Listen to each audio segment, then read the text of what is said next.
અમેરિકાથી પરત ફરેલા ગુજરાતીઓની વતન વાપસી થઈ। અમદાવાદ એરપોર્ટથી ગુજરાતીઓને તેમના વતન લઈ જવાયા। ઘરે જતા પહેલા પરત ફરેલા ગુજરાતીઓની જે તે જિલ્લાની એલસીબી લઈ જવાશે। સ્થાનિક એલસીબી પૂછપરછ બાદ ઘરે રવાના કરશે। વિરમગામ, વડોદરા, અમદાવાદ અને અન્ય જિલ્લાઓના લોકોની સુરક્ષા સાથે તેમના ઘરે પાછા મોકલાશે। પરંતુ ઘરે જતા પહેલા જે તે જિલ્લાની જે એલસીબી છે, સ્થાનિક એલસીબી દ્વારા સઘન પૂછપરછ હાથ ધરવામાં આવશે અને તે બાદ તેમને જે ગુજરાતીઓ છે જે પરત ફર્યા છે તેમને ઘરે મોકલવામાં આવશે। વિરમગામ, વડોદરા, અમદાવાદ અને અન્ય જિલ્લાઓમાંથી જે ગુજરાતીઓ અમદાવાદ એરપોર્ટ પર આવી પહોંચ્યા છે તેમને સ્થાનિક એલસીબી દ્વારા પહેલા પૂછપરછ કરવામાં આવશે અને તે બાદ તેમને વતન મોકલાશે।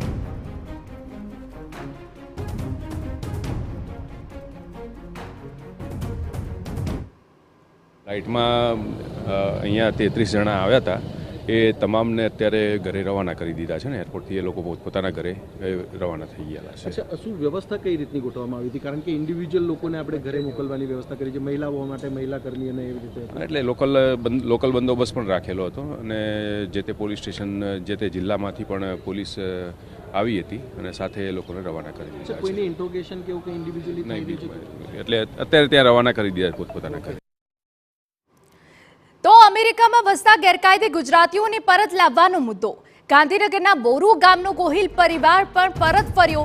કિરણસિંહ ગોહિલના ઘરે પહોંચી TV9ની ટીમ। સ્થાનિકો પાસેથી જાણવા મળ્યા ચોંકાવનારા ખુલાસા। 1 મહિના પહેલા જ અમેરિકા જવા નીકળ્યો હતો ગોહિલ પરિવાર। અમેરિકા પહોંચતા જ પહેલા જ પકડાયા હોવાની બાતમી મળી રહી છે। મહિનો થયો। અચ્છા, મહિનો થયો। બરાબર। કેવી રીતે ત્યાં આગળ પહોંચ્યા? ત્યાં શું થયું તમને ખબર છે? પણ પહોંચ્યા નહીં। અચ્છા, નહીં પહોંચ્યા? નહીં પહોંચ્યા। વાટમાં જાવ તો ટ્યુશન પાછા આવું છું તો સાહેબ હો ને પાછા આવું એવું ઘર છો ને પાછા આવું છું। આ બધું કેમ આમ કરો છો?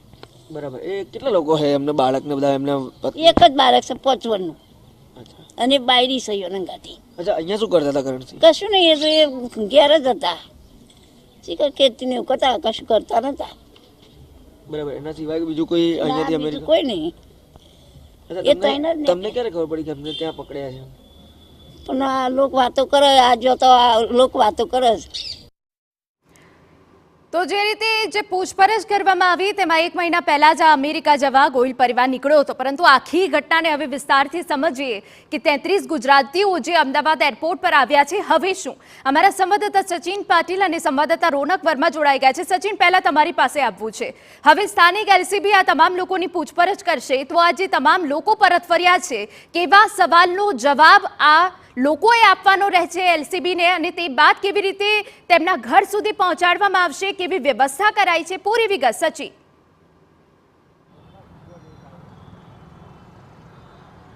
હિના, સૌથી પહેલા તો આપણે છે ને આખો ઘટનાક્રમ સમજીએ। જે પ્રકારે આ લોકોને ડિપોર્ટ કરાયા છે, સ્વાભાવિક રીતે આ લોકો ઇલીગલ છે એટલે ડિપોર્ટ કરાયા છે।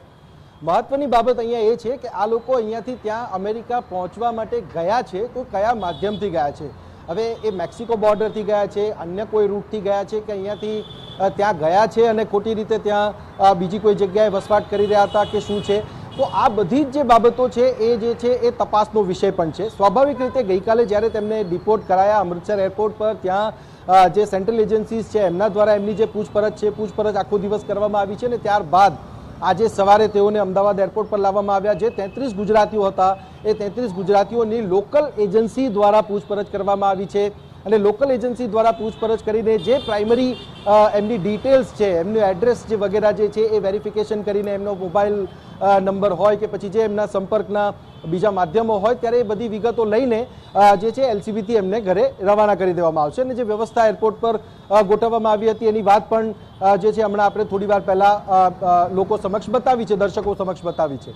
મહત્વનો વિષય અહીંયા એ છે કે જે લોકો અત્યારે ગયા હતા એ રિસેન્ટ ટાઈમથી ગયા હતા કે લાંબા સમયથી ત્યાં રોકાયા હતા અને એ ગયા તો કયા માધ્યમથી ગયા હતા? હવે વિષય આવે છે તપાસનો। તો તપાસનો વિષય ત્યાં આવે છે કે જો આ લોકો અહીંયાથી ગયા હતા, આપણે ડિંગુચા પરિવારની વાત જે છે ત્યાંથી શરૂઆત કરીએ આપણે, તો ત્યાંથી જે એક પછી એક ઘટનાઓ સામે આવી રહી છે એ ઘટનાઓમાં જોતા ઇલીગલ જનારા જે ગુજરાતીઓ છે કે પછી બીજા અન્ય રાજ્યના લોકો છે તો એમની લિસ્ટ બહુ લાંબી છે, ફહેરિસ્ત બહુ લાંબી છે અને ઈડી પણ જે આખા મામલે તપાસ કરી રહી હતી ત્યારે પણ ઘણા બધા ખુલાસાઓ આ મામલે થયા હતા।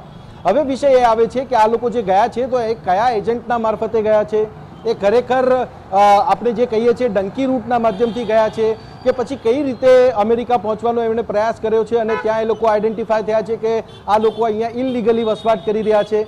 તો આ બધી જે બાબતો છે એ છે એ તપાસનો વિષય છે. સ્વાભાવિક રીતે અમૃતસર એરપોર્ટ પર એમની જે સેન્ટ્રલ એજન્સીઝ દ્વારા પૂછપરછ થઈ છે, અમદાવાદ એરપોર્ટ પર જે લોકલ ગુજરાતની એજન્સીઝ દ્વારા જે પૂછપરછ થઈ છે, અને ત્યારબાદ હવે જ્યારે એમના ઘરે તેઓ પહોંચશે ત્યારબાદ હવે તપાસનો દોર કઈ દિશામાં આગળ વધશે એ જોવાનું પણ એટલું જ મહત્વનું રહેશે. પરંતુ જે પ્રકારનું આ એક નેક્સસ છે, જે પ્રકારનું આ નેટવર્ક છે, એ નેટવર્ક કેટલાય સમયથી ચાલી રહ્યું છે, કાર્યવાહીઓ પણ કરવામાં આવી રહી છે, પરંતુ પરિણામમાં તમે જોશો તો હજુ પણ જે લિસ્ટ છે એ લિસ્ટ લાંબુ છે. બની શકે છે કે આવનારા દિવસોમાં બીજા પણ કેટલાક ડિપોર્ટ થાય. તો આ આખો જે મામલો છે, મામલો તપાસનો વિષય છે કે જે એજન્ટનું નેટવર્ક છે એને તોડવામાં જે છે એ ભારતીય એજન્સીઓને કે પછી લોકલ એજન્સી. બિલકુલ, તો અનેક સવાલના જવાબ રહેવાના છે એલસીબીની પૂછપરછમાં. રોનક, આપની પાસે આવવું છે. બોરુ ગામનો ગોહિલ પરિવાર પણ હવે પરત ફર્યો છે, પરંતુ હાલ ઘર પાસે કોઈ ચહલ પહલ જોવા નથી મળી રહી. શું ગોહિલ પરિવારની પણ એલસીબી સ્થાનિક પૂછપરછ કરશે? આપની પાસે શું વિગત છે? ક્યાં છે હાલ ગોહિલ પરિવાર?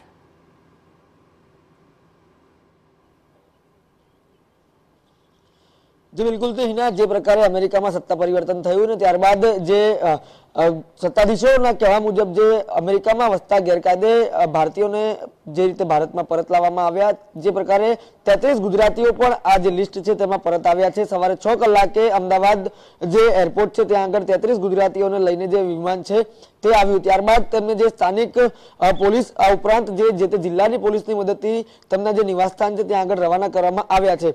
અત્યારે આપ જે સીધા દ્રશ્ય જોઈ રહ્યા છો તે ગાંધીનગરના માણસા નજીક આવેલા બોરુ ગામના છે કે જ્યાં આગળ આ ગામનો એક ગોહિલ પરિવાર છે, જેમાં કરણસિંહ ગોહિલ, તેમના પત્ની અને એક 5 વર્ષના બાળકનો સમાવેશ થાય છે.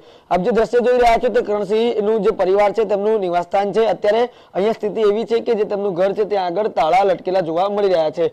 સવારથી જે પ્રકારે માહિતી મળી રહી છે તે પ્રમાણે કિરણસિંહ છે તે 1 મહિના પહેલા જ અહીંયાથી અમેરિકા જવા માટે નીકળ્યા હતા. લાંબો સમય ન થયો હતો, પરંતુ તે પહેલા તેઓ અહીંયા સ્થાનિક છૂટક-મૂટક ખેતી કામ છે તે કરતા હતા. એટલે કે ખૂબ મહત્વની આ વાત છે કે હજી તો આ પરિવાર અમેરિકા પહોંચે તે પહેલા તેમની ધરપકડ કરી લેવામાં આવી છે.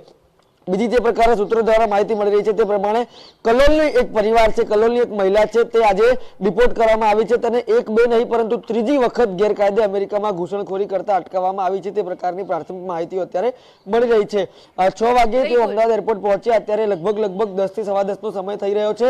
અમદાવાદ એરપોર્ટથી માણસાની જે ડિસ્ટન્સની વાત કરવામાં આવે તો મહત્તમ 1.5 કલાકનો આ રસ્તો છે, પરંતુ 4 કલાક વીત્યા બાદ પણ હજી સુધી આ જે પરિવાર છે તે પોતાના જે નોંધાયેલા સરનામે પહોંચ્યો નથી. એટલે કે સ્વાભાવિક જે રીતે અમારા સંવાદદાતા વિગતો આપી રહ્યા છે કે 4 કલાક જેટલો સમય વીતી ગયો છે, પરંતુ હજુ સુધી ગોહિલ પરિવારની કોઈ ભાડ નથી. પરંતુ ચોક્કસથી સ્થાનિક એલસીબી દ્વારા પૂછપરછ કરવામાં આવશે.